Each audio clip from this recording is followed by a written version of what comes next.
Shedeur Sanders going day to day with an oblique strain is exactly the kind of small but serious wrinkle that changes the tenor of a crowded quarterback competition overnight. It's not catastrophic on paper. Oblique strains are common throwing injuries and many players return fully. But the timing, context, and roster geometry make this more than a simple medical bullet point. Here's a clear, practical read on what this likely means for the Browns, for Sanders, and for the summer-long evaluation process. First, what an oblique strain actually does to a quarterback. The obliques are core muscles that control trunk rotation and help generate torque on throws. A strain typically produces localized pain with twisting, hard planting, or the violent deceleration of a throwing motion. That pain can sap power, accuracy, and willingness to plant and throw fully.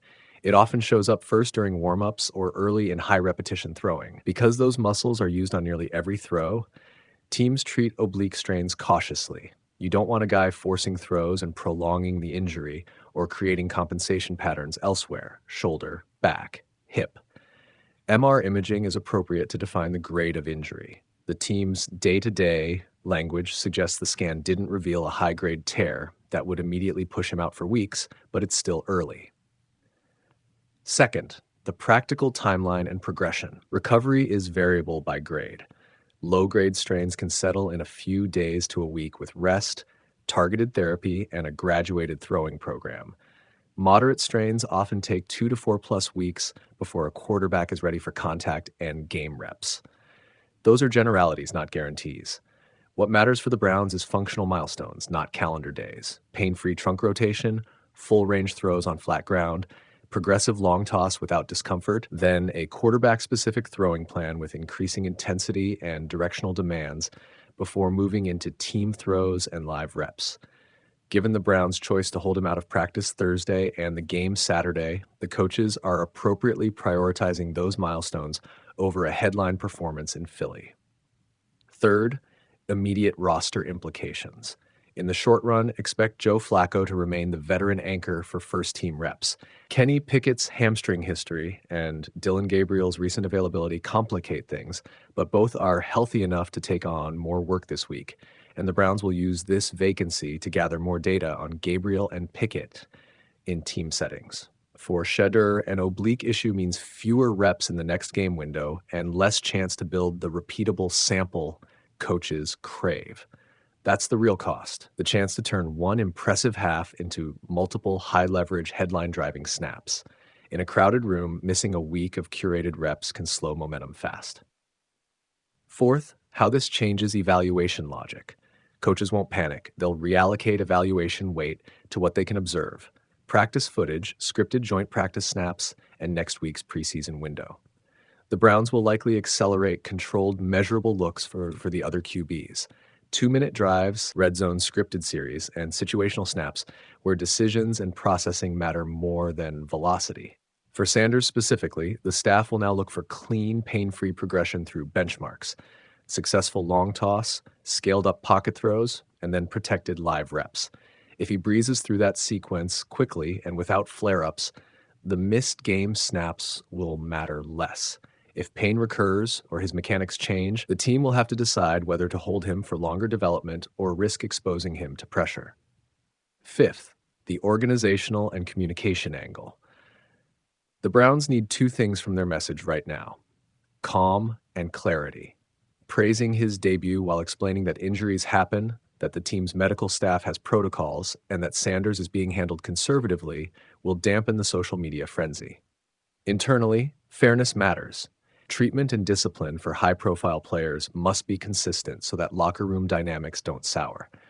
Externally, the team should avoid overpromising a timeline. Instead, give clear criteria for return to throw and return to contact so fans and media have concrete markers to watch.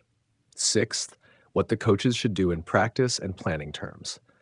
Short term, give Gabriel and Pickett scripted live reps that mirror the first team calls so staff can compare reads and processing on identical plays. Use Joe Flacco as the steady starter in higher leverage, complex reps. In the medical room, deploy dedicated core stabilization, eccentric loading progressions, and a controlled throwing ramp.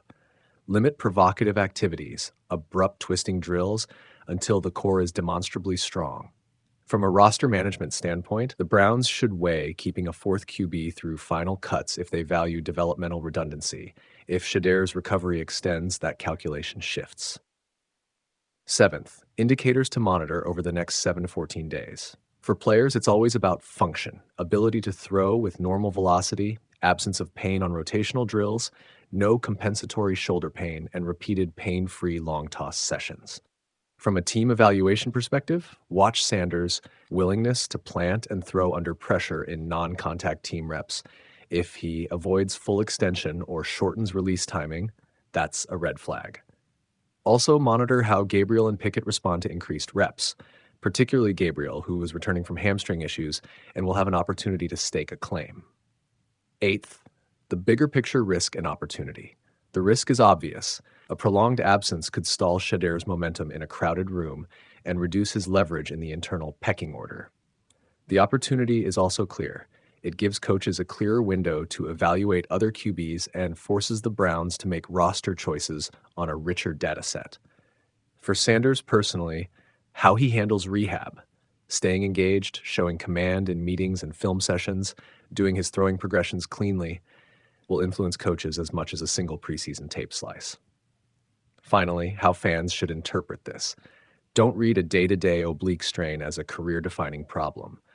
Read it instead as a reminder that the NFL evaluation process is multidimensional. Medical stability, repeatable performance, and practice availability matter as much as highlight reel plays. If Sanders returns quickly and hits the functional milestones, his preseason debut remains an important data point. If he needs longer, the Browns have the veteran cover and should remain methodical. For now, the sensible expectation is cautious optimism. He's not out long-term unless follow-up imaging or persistent symptoms say otherwise. But this injury will temporarily slow his climb and shift the narrative to a measured, milestone-driven comeback. Shedeur Sanders is listed day-to-day after suffering an oblique strain during Wednesday's joint practice with the Philadelphia Eagles, the Browns announced. The injury occurred during warm-ups. Sanders underwent an MRI to evaluate the damage and did not participate in the rest of the session. He was held out of practice Thursday and is considered unlikely to play Saturday's preseason game in Philadelphia. The timing is particularly unfortunate for the rookie, who had just turned heads in Cleveland's preseason opener against Carolina by completing 14 of 23 passes for 138 yards and 2 touchdowns. That performance had thrust Sanders back into the conversation as an intriguing developmental option in a crowded Browns quarterback room. Missing live reps now threatens to stall that momentum at a crucial evaluation point.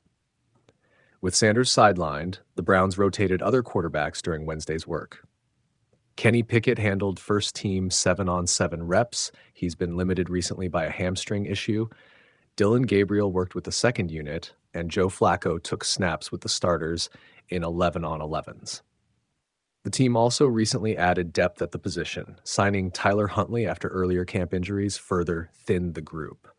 Oblique strains run a wide recovery spectrum. Minor strains can heal in days, while more significants may take several weeks. So the day-to-day label reflects both optimism and caution. The Browns' medical staff will likely take a conservative approach given the preseason context and the importance of protecting a young player's long-term development. Any decision to rush him back would be weighed against the risk of aggravation. From a roster and evaluation standpoint, the practical effect is straightforward. Other quarterbacks will take additional snaps in joint practices and the remaining preseason games, giving coaches more tape to compare when it's time to finalize the 53-man roster. Sanders' earlier showing ensured he won't be ignored, but missing multiple practice days or game reps could make the Browns rely more on veterans in the short term. Sanders was seen speaking briefly with Eagles QB Jalen Hurts after practice, though neither side revealed details. The club will monitor his symptoms and MRI results and provide updates as they become available. For now, the focus for Sanders in Cleveland is recovery. And for the coaching staff, keeping the evaluation process moving while keeping the rookie healthy for the longer term.